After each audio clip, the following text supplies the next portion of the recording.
My name's Amanda Keller, and I'm the manager for Historic Interiors, and I also curate the household accessories collection at the Colonial Williamsburg Foundation.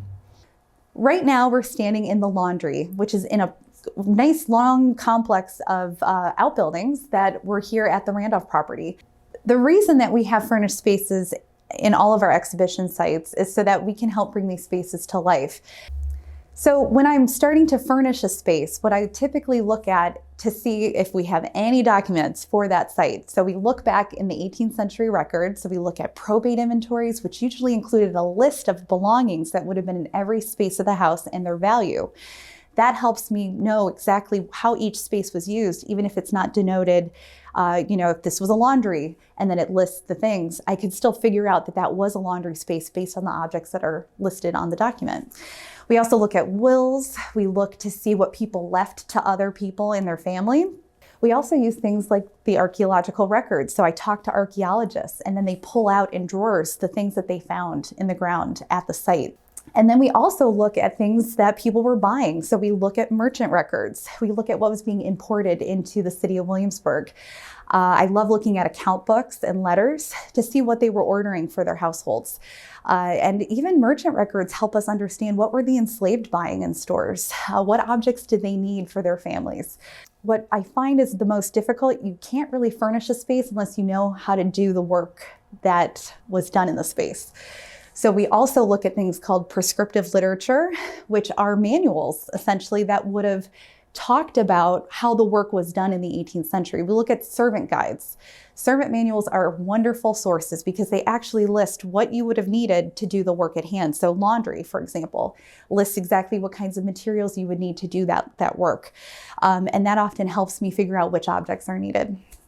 And in this space, the laundry, we know that the Randolphs owned extremely fine linens for their bedsteads, fine linens for their clothing. And we know for sure that somebody was cleaning those things every day. Laundry and textiles is a huge thing. A huge amount of labor goes into those things, whether it was maintaining them, repairing them, sewing them themselves.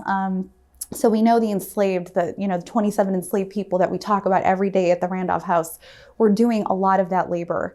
And so this space, the laundry that we're standing in right now, talks about that through the objects. Things like copper kettles. Copper kettles is where you would heat your water, right? You need hot water to do laundry. You need things like wooden tubs on washstands, right? So you could actually be doing your actual scrubbing in these spaces.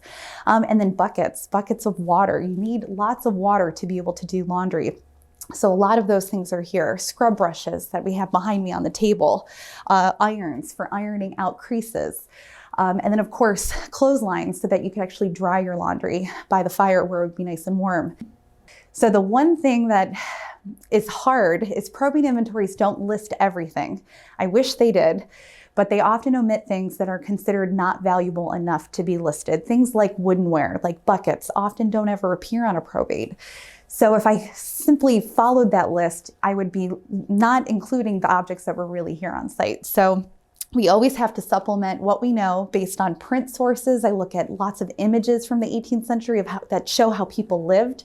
So that's often how we know what baskets look like. Things that would have been organic and not survived over 250 years to be in our museum collection today. So those are the types of objects that we always have to figure out what might have been in this space that would not have been listed in documents.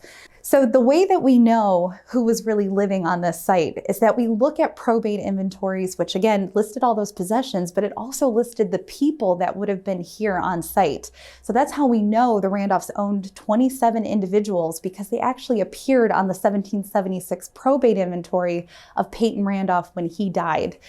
So that really helps us better understand what was the family life here, what was the structure, how many children were here.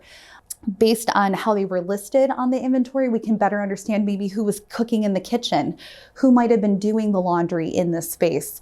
What would the children have been helping with and doing on the property? So those are the types of records I use to better understand who was maybe living and working in these spaces on site.